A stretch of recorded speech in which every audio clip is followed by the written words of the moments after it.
Hello guys, mobile use చేసిన ప్రతి ఒక్కరు మొబైల్లో తప్పక ఉండాల్సిన ఇండియన్ మొబైల్ యాప్ అదేంటంటే చూసుకుంటే వెళ్ళబోయే ముందు మన ఛానల్ ఎవరైనా సబ్స్క్రైబ్ చేస్తే దయచేసి సబ్స్క్రైబ్ చేసుకోండి. అలాగే పక్కన ఉన్న బెల్ ఐకాన్ నొక్కి ఆల్ నోటిఫికేషన్ అనేది ఆన్ చేసుకోండి. ముందుగా వీడియోలోకి వెళ్తే ఫ్రెండ్స్, ఆ యాప్ అనేది కింద డిస్క్రిప్షన్లో లింక్ ఇస్తాను, లేదంటే ప్లే స్టోర్లో అవైలబుల్ ఉంటుంది. అక్కడికి వెళ్ళైనా ఇన్స్టాల్ చేసుకుని ఆ యాప్ నేమ్ చూసుకుంటే 112 ఇండియా యాప్ ఇన్స్టాల్ చేసుకున్న తర్వాత కొన్ని పర్మిషన్లు అడుగుతుంది, అవన్నీ ఇచ్చేసేయండి. అలాగే మనకి కొన్ని పర్మిషన్లు ఇచ్చేసిన తర్వాత మన కాంటాక్ట్ మీద మన ఏ స్టేట్లో ఉంటామో అన్ని పర్మిషన్లు అడుగుతుంది. అవన్నీ ఎంటర్ చేసి లాగిన్ అయిపోండి ఫ్రెండ్స్.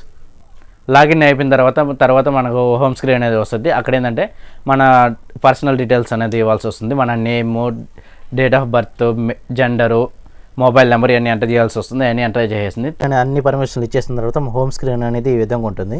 ఇక్కడ చూసుకుంటే మనము ఎవరైనా మనల్ని అరేంజ్మెంట్ కానీ ఏదైనా ప్రమాదంలో ఎవరైనా రౌడీలో మనల్ని అటాక్ చేస్తున్నప్పుడు మనం పోలీస్ సపోర్ట్ తీసుకోవచ్చు. అలాగే దాని మీద క్లిక్ చేసిన వెంటనే మనకు వితిన్ సెకండ్స్లో వాళ్ళ నుంచి మనకి కాల్ అనేది వస్తుంది. ఒకవేళ మనం ఎప్పుడైనా మనం యాక్సిడెంట్ అయ్యింది అలా అనుకున్నప్పుడు మనకి మెడికల్స్ కావాలంటే ఈ ప్లస్ ఎంఎల్ మీద క్లిక్ చేసుకుంటే మనకి వెంటనే అంబులెన్స్ కానీ దగ్గరలో ఏమైనా హాస్పిటల్ నుంచి కానీ మనకి ఖచ్చితంగా ఎమర్జెన్సీ అనేది వస్తుంది ఫ్రెండ్స్.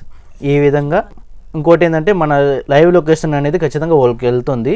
ఈ విధంగా మనం ఎప్పుడైనా ఎమర్జెన్సీలో ఉన్నప్పుడు మన రౌడీల నుంచి కానీ మన యాక్సిడెంట్ అయినప్పుడు మన ప్రాణాలు కూడా ఈ విధంగా మన గవర్నమెంట్ అనేది కాపాడుతుంది ఫ్రెండ్స్. మనం ఎప్పుడైనా ప్రమాదంలో ఉన్నప్పుడు మనకి కాపాడడానికి పోలీసులు కానీ మెడికల్ కానీ ఎవరైనా సరే మనకి వెంటనే అందుబాటులో ఉంటారు. ఖచ్చితంగా ఈ 112 ఇండియా యాప్ అనేది మన మొబైల్లో ఇన్స్టాల్ చేసుకొని డౌన్లోడ్ చేసి పెట్టుకోండి ఫ్రెండ్స్. ఇలాంటి ఇంట్రెస్టింగ్ వీడియోస్ కోసం please subscribe to my channel friends. మీరు నన్ను సబ్స్క్రైబ్ చేసుకోవడం వల్ల ఏంటంటే ఫ్రెండ్స్ ఇంకొంతమందికి సజెషన్ అయ్యేదానికి ఉంటుంది. అలాగే నన్ను ఇలాంటి వీడియోస్ చేయడానికి ఎంకరేజ్మెంట్ చేసిన వాళ్ళు కూడా అవుతారు ఫ్రెండ్స్.